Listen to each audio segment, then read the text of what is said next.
and child murder in the United States. However, we want to recognize that this is from beginning to end a Christian victory. Christians are the ones that have been at the forefront of the battle against child murder in the Western world. 9.5 million deaths of human beings unborn in their mother's wombs in the UK alone. That's more than died in any Nazi death camp, and it is only dwarfed by the horrors of the communist gulag. The death centres of the liberal progressives that hack and snip little children to pieces in their mother's wombs can now be stopped in states in the USA. Those centres that pour the equivalent of acid or explode human life in vacuums can now be stopped because governments in the states can do so. But what can we learn as Christians from the victory of the pro-life movement? It teaches us as Christians, it teaches us that, talking about pro-life, it's talking about, what does it teach us, ladies and gentlemen? It teaches us the importance, I will take questions in a moment, It teaches us the importance as Christians of seizing control of the commanding heights of society. I'll need water, bro. What are those commanding heights? Government, the judiciary, religious institutions, arts and culture, economic institutions. All of these systems shepherd our lives and form our understanding of what is right and what is wrong. Because we had a president in America willing to put Christians who are pro-life in the Supreme Court, we have managed to strike at the heart of Roe v. Wade and a genocide and a Holocaust against the unborn.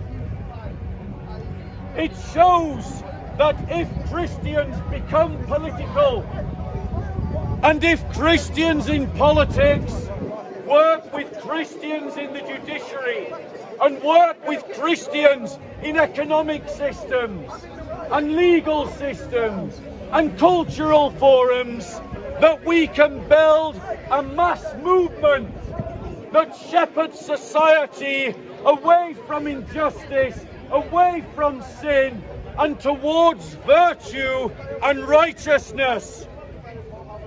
These lessons that we've seen the fruits of in the decision about Roe v. Wade, we can apply also to other issues of Christian concern. Other issues like the transgender movement, other issues like the definition of marriage, other issues like the persecution of our brothers and sisters. These are the kinds we learn from the pro-life. How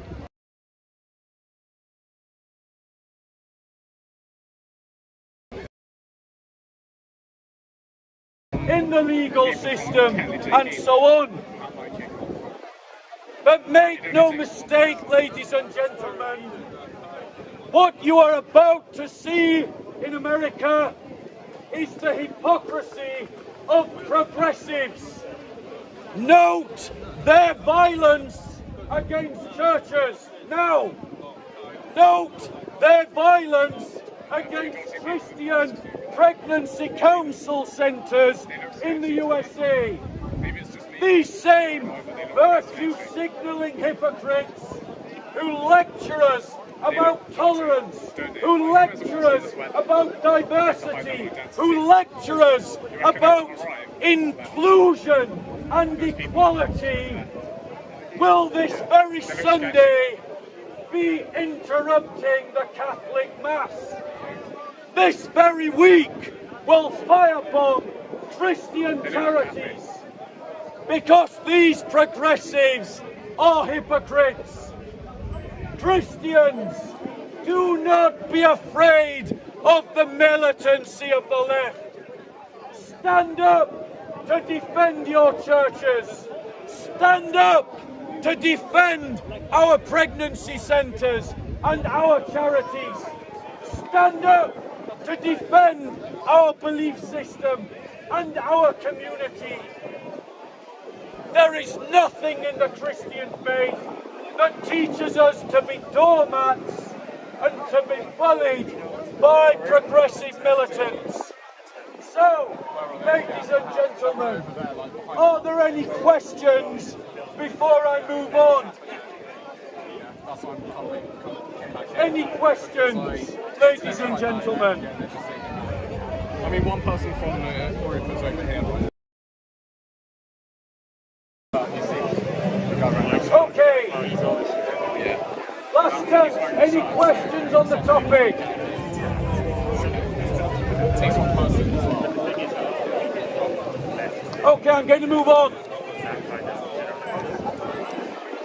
Ladies and gentlemen, the fight against abortion is as old as time. The church from its earliest days has always opposed abortion. The Catechism of the Church says this, and I invite you to move a bit closer. Come in. Come in. It's just shocking. Don't be shy. No one around you's got COVID. You're not going to die. And I'm sure everyone had a bath this morning. So come in a bit so that people can walk past you at the back. I'm going to speak a little calmer. The Catechism of the Catholic Church states this: since the 1st century, the Church has affirmed the moral cured abortion. This teaching has not changed and remains unchangeable. Direct abortion, that is to say, abortion willed either as an end or a means, is gravely contrary to moral law. Earliest times sharply distinguished themselves from the pagans around them, because the pagans around them, as they do today, were pro-abortion and Christians were against abortion. The Romans and the Greeks in antiquity would take newborn children and leave them on the pavement to die from exposure. Infanticide was a common practice in antiquity, and the Christians would go and collect these children from the curb and take them into Christian homes, and would then take care of groups of children in the very first orphanages of history. Yes, ladies and gentlemen, orphanages were a contribution of the Christian Church. And they did this because of an Testament that recognizes that life begins in the womb. Because Elizabeth, when she heard Mary's voice, said, "Why is it that the mother of my Lord should visit me?" Which means that Jesus was the Lord of Elizabeth from conception, not from birth. The Didache, the first document ever written after the New Testament, and the letters of Barnabas, an early Christian manuscript, condemn both the practices of abortion as well as did regional councils of the early church. Now, it's clear that we know more about embryology today than the early Christians did in their day.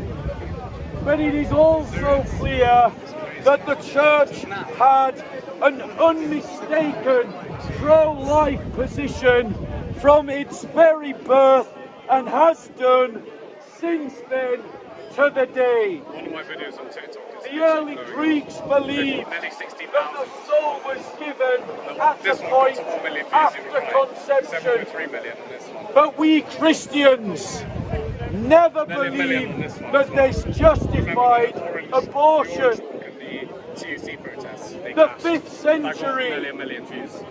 church father Saint Augustine, writing in the 5th century, who knew about the philosophy of the Greeks and their idea of ensoulment, idea of abortion. He rejected it and believed it was committing homicide. He added that God has the power to make all human deficiencies or lack of development in the resurrection complete. So we cannot assume that the earliest aborted children will be excluded from eternal life in God. The 13th century church father, Thomas Aquinas, made extensive use of Aristotle's thought, including the theory of the rational soul. But he also rejected abortion as crazy the truth on behalf of ordinary everyday against nature. Christians, we cannot compromise on the issue of being pro-life. This is a red line issue for the church. We cannot surrender an inch to the child murderers and their apologists who support the genocide of unborn children in abortion clinics. We must fight.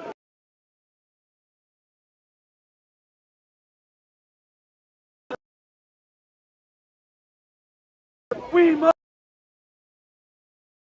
necessary to defend the unborn against a genocidal society that is polluted by a progressive political thought that contradicts philosophy, contradicts science, contradicts moral law, contradicts the Bible, and sacrifices children for the ego of women who don't want to take responsibility for their sexual acts, and for men who don't want to take responsibility for their sexual acts.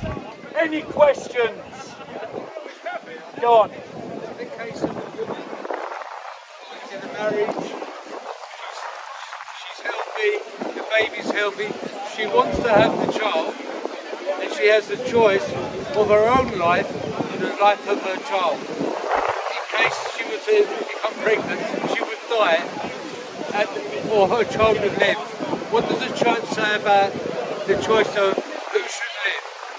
Should the mother forsake her child, or she should be selfless and say, I let my child live and let me die? What would you say about that? So we must do in that kind of situation all that we can do to save both lives. However, there are examples and circumstances where that is impossible. And there is a principle within the church called double jeopardy, which is that if a pregnancy, or rather, let me put it another way, if there is a medical condition requiring the removal of the womb, but that action will also result in the death of the embryo, because the end goal is not abortion, but to deal with another life-threatening condition, You can carry out the operation to save the woman's life, even if it results in the death of a child.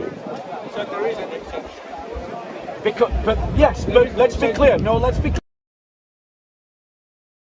It's never to carry out an abortion. I never said it was. Exactly. I'm just saying, but you still kill it. You still. So I'm saying, if the intent of the action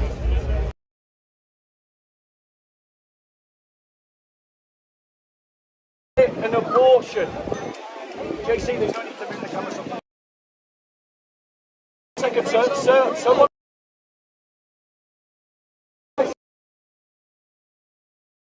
Sir, 1 second. 1 second, sir. Why not bring a new child Sir, into the earth? listen. If there are no other What right. about the mother leaving other children at home? Say- Other children. What do you need to take care of? What I'm saying is that there is absolutely no justification for an abortion in any circumstances at all, whatever. So it doesn't matter how many conditions and qualifications you introduce to the argument, there is no justification for murdering children in their wombs. What we should do is invest in the technologies and develop the treatments that would allow the saving of both the mother and. Ladies and gentlemen, we are very close to creating artificial wombs. We've already raised a lamb in an artificial womb.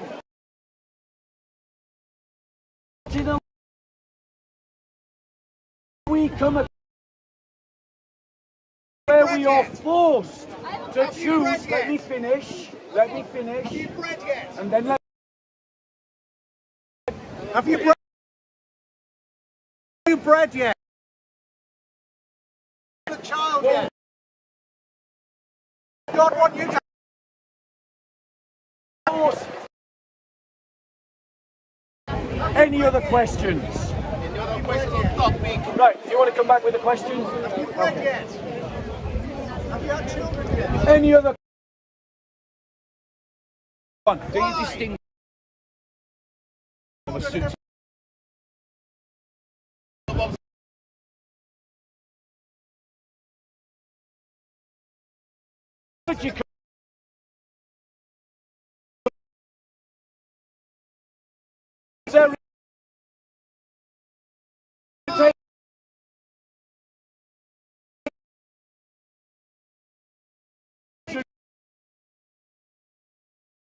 To blow your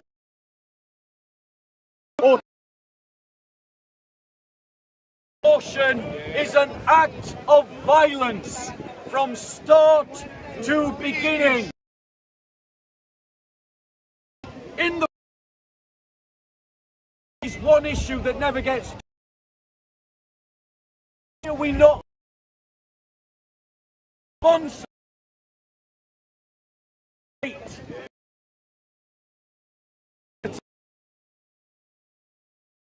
take the decision.